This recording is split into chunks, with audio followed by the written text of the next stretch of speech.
Naniniwala ang civil engineer na expert sa structural and foundation engineering na si Selwyn Lau na posibleng may sabuatan ng Commission on Audit at ang lokal na pamahalaan ng Pasig City sa likuran ng sinasagawang demolisyon sa parking lot sa tabi ng City Hall. Sa panayam ng mga mamamahayag, sinabi ni Lau na posibleng may anomalya sa ginagawang demolisyon dahil ang nasabing parking lot ay 10 taon pa lamang na nagagawa. Yung anomalya ng ganyan, mailusot mo lang yan pag kakampihan ka ng COA. Ang COA ang sekreto dyan eh.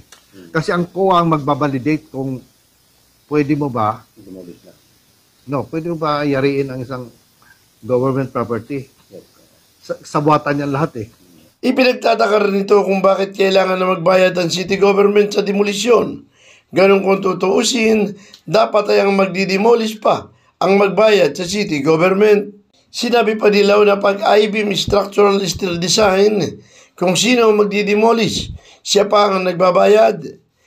Inihalimbawa pa nito ang kanilang naging karanasan sa Abra na sila ang nagdemolish, sila rin ang nagbayad. Ang I-beam umano ay nabebenta ng 60% ang halaga at 80% ang nare-recover. Ito ay mahal pa rin sa market. Ang concrete kasi, mahal ang demolition, konti lang makukuha mo bakal. Pero itong I-beam, 80% ang recovery mo dyan. At sa ang demolition ng I-beam, 20% lang cost ng reinforced concrete.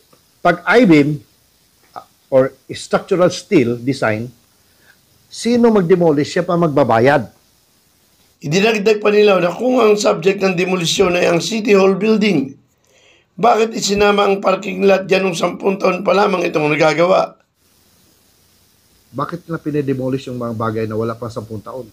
Walang diferensya yung lugar na yun. Ang sabi nila, according to the structural may diferensya yung City Hall building. Bakit pati yun sinama nila sa demolition? Anomalya din yun. Kaling sabi nito yung hinam nila si Mayor Vico na harapin siya. Anytime, kahit alas 12 ng hating gabi. Haharapin kita dyan. Dahil ang alam niya retrofitting lamang ang gagawin, pero bakit dinimolish? Vico, may alam ako tungkol doon sa consultant na kinuha ninyo na mag-evaluate at siyang nagrekomenda daw sa inyo na according to you, for demolition, recommendation for demolition. Hindi, ang balita ko sa loob, ang recommendation na retrofitting. Samantala, questionable rin naman ang isinasagawang demolisyon ng City Hall building dahil sa umano'y kawalan ng Environmental Compliance Certificate. Felix Tambongco, The Observer News.